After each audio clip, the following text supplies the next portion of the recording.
Well, what motivated you to go ahead with education, considering that you have been in the industry and people, they take you as one of the senior people, but you decided no, I have to finally mbuyele school? Well, I suppose that I did this study for fun. I enjoy reading, I enjoy studying, but this is something that I'm very passionate about. My thesis is intersections of fame and fortune, the socio-economic reality of the Zimbabwe music industry. So I'm basically studying my industry, why it is that some popular musicians and by extension some popular artists or people in the creative sector live a relatively poor life in spite of their fame. So I was just trying to find out why it is that way. Public perception is that when you appear on television, you must be rich. Public perception is that when your music is played all over, you must be rich.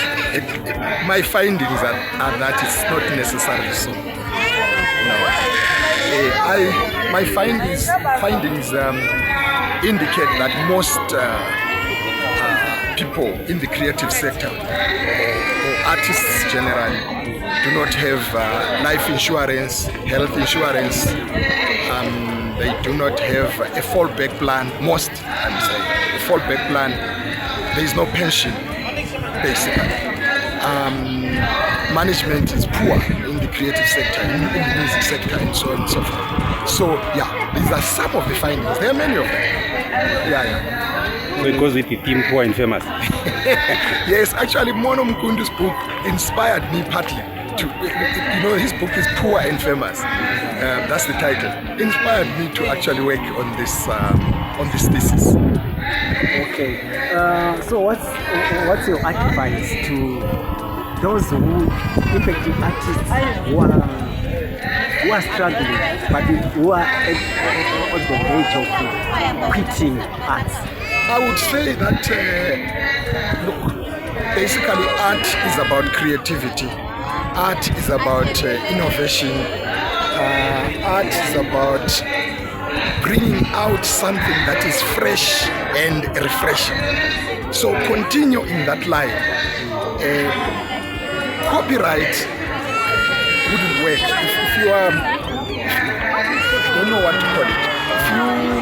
If you are not original, I would say you have to be original for you to bring something fresh and refreshing. And because you are original, people are keen to listen. I would say that those who are on the verge of quitting, try again, and keep trying. Rome was not built in a day. It's quite a number of artists. This is a very difficult one. Way back, piracy involved duplication of cassettes and so on and so forth. Now it's so sophisticated. It's everywhere. So what we would urge the public to do is simply buy. A song is probably 99 cents. Just buy.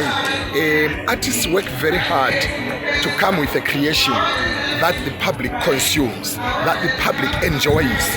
So for that reason, I'm thinking that it's best for the same public to support this artist by buying. It's not a lot of money. A song, if you check most songs online, are $1 or 99 cents, and that way. This is why we are poor. Piracy plays part of that role of creating poverty in us. Anything else to add to Zimbabweans, to the music industry? Maybe to the upcoming artists. If you come to this industry aiming at money, thinking that there is money, think twice. I think you should be driven by passion more than money. Money may follow, possibly. You may very easily get frustrated if you are chasing money in this industry. You have to chase your talent, develop it, sophisticate it, make people enjoy it, make people love it, and then money may easily come that way. There are quite a number of them. The tools of trade in the creative sector should be made easy to get. Basically, there are many of them. I mean, when you talk of the creative sector, you're also talking of people who are in the fine arts, sculptors, and so on and so forth. So basically, the tools of the creative sector must be easily accessible, especially those that are important to the artists. So in terms of education, what's your advice to my fellow artists? Because artists believe it's just a talent. Yes. You cannot teach talent, but you can teach a skill. When somebody is talented, I think that